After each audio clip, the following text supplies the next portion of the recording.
That's still very powerful, right? It's so Yes. weird that we really Yes. think about MLK leading up to Yes. his birthday, and then it seems to disappear for a while. But Martin Luther King Jr. would have been 94 years old if he was alive today. So Yes. I don't think the dream is quite realized yet for a lot of us, No. but it is a work in No. progress. So we do want to say happy MLK Day to everybody. Well, good evening once again, Toastmasters. We are so excited to hear from our Toastmaster, Dave, this evening as he delivers his speech called The Subconscious Mind. Take it away, Toastmaster Dave, The Subconscious Mind. My name is Dave Smith. Let me get my music.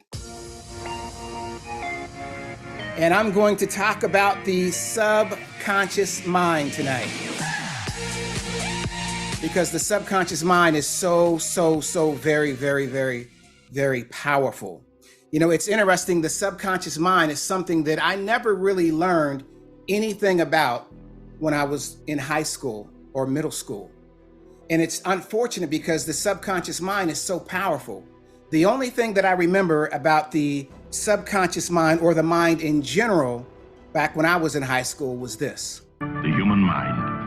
Its potential is as limitless as space itself. And thanks to you, the United Negro College Fund is turning this potential into reality. Your contributions go to 41 colleges and universities that help students graduate to careers that benefit both you and our nation. Support the United Negro College Fund. A mind is a terrible thing to waste. Now, when we were in high school, we used to kind of make fun of that, to be honest with you. A mind is a terrible thing to waste. We used to have fun with that when people were not being attentive in school. We would laugh about that. So we had that, and then also, I don't know if you guys remember or not, the egg commercial about drugs, and the lady said, "This is your brain," and then the hot skillet, she cracked it open and started burning on the skillet, and she said, "This is your brain on drugs." That was it.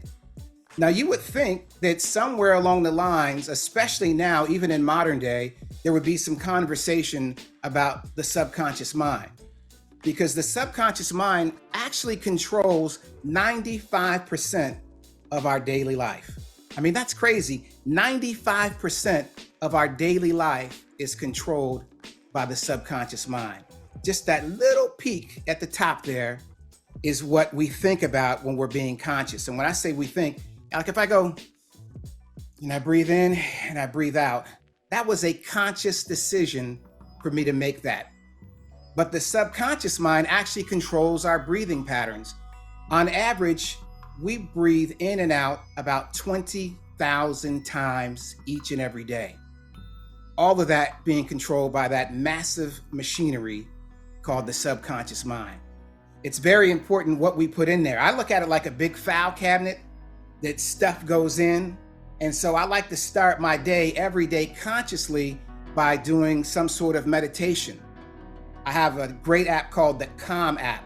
That's one of the first things after I say thank God for another day and put my feet on the floor. I go downstairs in my basement and I listen to the Calm app for about 10 minutes. And there's always something positive and something motivating in there. Then after that, I feed my subconscious mind some sort of video, some sort of motivational video or inspirational video. Because before my day gets started, I want to try to fill that thing up with as much positivity as I possibly can. Because we all know in today's society, we live in somewhat of a negative world, a negative society. There are a lot of people that are rooting for you to fail. And trust me, I've had enough things thrown at me that I literally could be the picture for the angry black guy. When you turn that up in the dictionary, there should be a picture of me because I've had enough things done. But I will not allow that to sit into my spirit, because when you let that sit into your spirit, that's when it controls your subconscious mind and then your consciousness.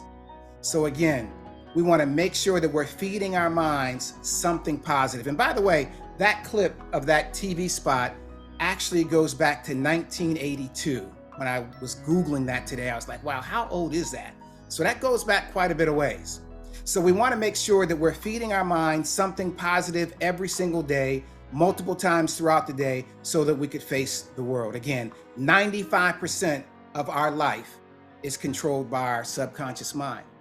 Now, there is one image in my head that I can't get out, and I'll share that with you in a second. But are you aware that the subconscious mind doesn't know the difference between reality and something that's totally fake?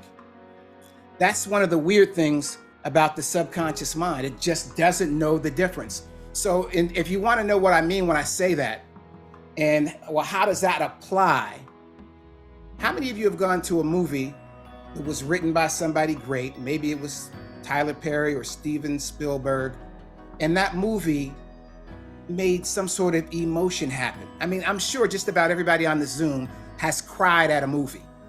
Or if you go see a Tyler Perry movie and you know that movie always starts a certain way, everybody's happy, and then there's always the villain. There's always somebody with some stank, and people are yelling, "That's why I don't like you. I'm not feeling you." Why are we yelling at the movie screen? We know it's not real, but your subconscious mind, it thinks it's real.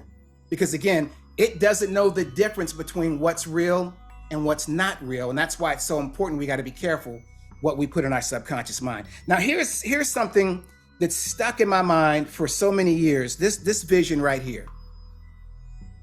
I don't know if you guys watched Good Times from back in the day. If you watch Good Times, you know this scene right here was a heartbreaker.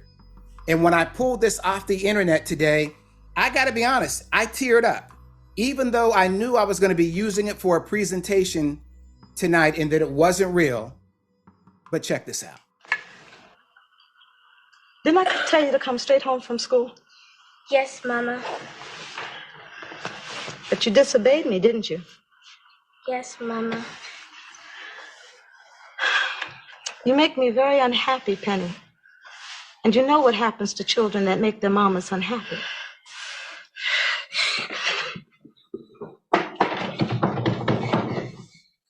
I locked it. I knew that would be the first place you tried to hide. Please, Mama, I promise I won't be a bad girl anymore. Please, I won't be a bad girl anymore. Please, I promise. Please. Oh, no, Mama, please. Please don't do it. Please. All right, I got to cut that off because I'm telling you, even then I got goosebumps because my subconscious mind doesn't know the difference between what's real and what's not real. So make sure you're feeding your subconscious mind something positive. So I want to leave you with three things. One, it's important what you tell your subconscious mind about you. Two, it's important what you tell your subconscious mind about you. And three, it's important what you tell your subconscious mind about you. And that is my speech for this evening. Thank you so much. I'll pass it back to Toastmaster Joy. Thank you. I believe we should give Toastmaster Dave a standing ovation. Only that would be it's a virtual platform. But I think, thank you. He does deserve a standing ovation. I've learned, and I'm not Miss Monique, so don't let me take over a role. So I'm just going to stop right there.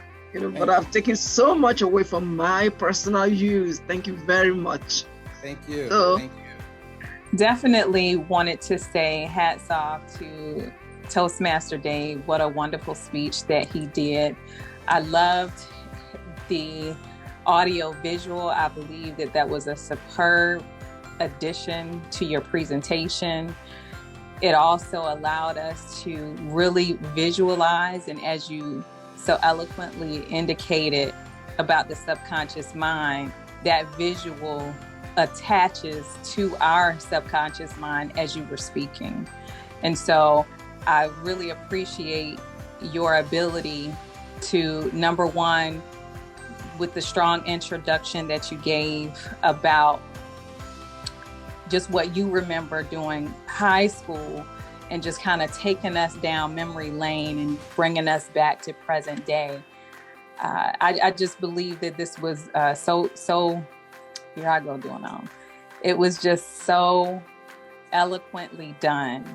My only suggestion moving forward is when it comes to a specific project, just make sure that those details are identified and the speech is properly positioned so that we can ensure that we are accomplishing the goal that is set for that particular project. But other than that, I just wanted to say very good job with your speech. The delivery was awesome. The points were awesome. Your conclusion was awesome. And keep up the great work. I look forward to hearing many more speeches. Thank you.